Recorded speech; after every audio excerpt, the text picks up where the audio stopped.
Hello everyone, আসসালামু আলাইকুম। সবাই কেমন আছো? আশা করছি সবাই খুব ভালো আছো। আমিও আলহামদুলিল্লাহ ভালো আছি। তো আজকে সানডে, আজকে ছিল পাঁচ পোলিও খাওয়ার দিন। আর আমি গিয়েছিলাম টোটোতে। একজন দাদাভাই আমাকে জিজ্ঞাসা করেছেন, আমার কাছের মনে হয় দাদাভাইটাকে, তো জিজ্ঞাসা করেছেন যে টোটো করে কেন যাচ্ছ? টোটো করে এই জন্যই যাচ্ছি যে আমার হাজব্যান্ডকে সকালবেলা বলতে ভুলে গিয়েছিলাম, আর আমাকে আমার হাজব্যান্ড ডিউটি চলে যাওয়ার পর আমাকে আসামে ফোন করেছিলেন, তারপর আমি আমার টোটো বুক করে আমি চলে যাই। ছেলে মেয়েকে নিয়ে, দুজনকে নিয়ে স্কুটি চালানো অসম্ভব ব্যাপার আমার পক্ষে, কারণ মেয়ে এখন খুবই ছোটো। তো যাচ্ছি সেন্টারে, আর এই সেন্টারে যাওয়ার সময় কাঁদতে কাঁদতে যাওয়ার কথাই ফটোতে বলা হয়েছে। তো এই জন্যই যাচ্ছিলাম। যখন আমি আমার মেয়েকে কনসিভ করি, আমার ছেলের বয়স ছিল 2 বছর। আমার ছেলে তো এখন প্রচণ্ড ঠান্ডা হয়ে গেছে, শান্ত হয়ে গেছে। তো ছোটোবেলায় আর একটু যখন ছোটো ছিল প্রচুর দুষ্টু ছিল। তো যাই হোক, আমার সেই টাইমে এই যে সেন্টার থেকে 3 মাসের যখন আমার মেয়ে পেটে, তখন আমার ডাক আসে এবং আমি যাই। শারীরিক মানসিক অবস্থা একদমই খারাপ হয়ে গিয়েছিলো, আর সাথে আমার ওই দুষ্টু ছেলে।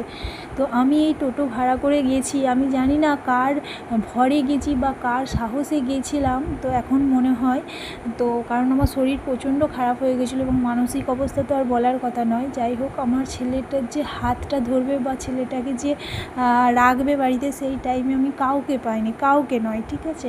তো আমি একাই গিয়েছিলাম আমার ছেলেকে নিয়ে। আমার হাজব্যান্ডের হয়তো কিছু কাজের চাপ পড়ে গিয়েছিলো। যাই হোক, কাঁদতে কাঁদতে গিয়েছিলাম যে ব্যাপারটা কী হলো।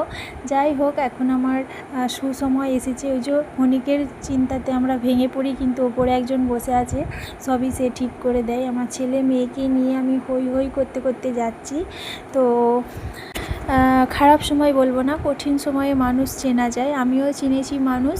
তো এখন আমার হাজব্যান্ড, আমার শ্বশুরবাড়ির সবাই আমাকে বা বাপের বাড়ির সবাই আমাকে ফুল সাপোর্ট দেয়, আমাকে মানে হেল্প করে প্রচণ্ড, না হলে হয়তো আমি পেরে উঠতাম না। তো চলো, ভালো থেকো, ভালো রেখো সবাইকে, আর আনন্দে থেকো।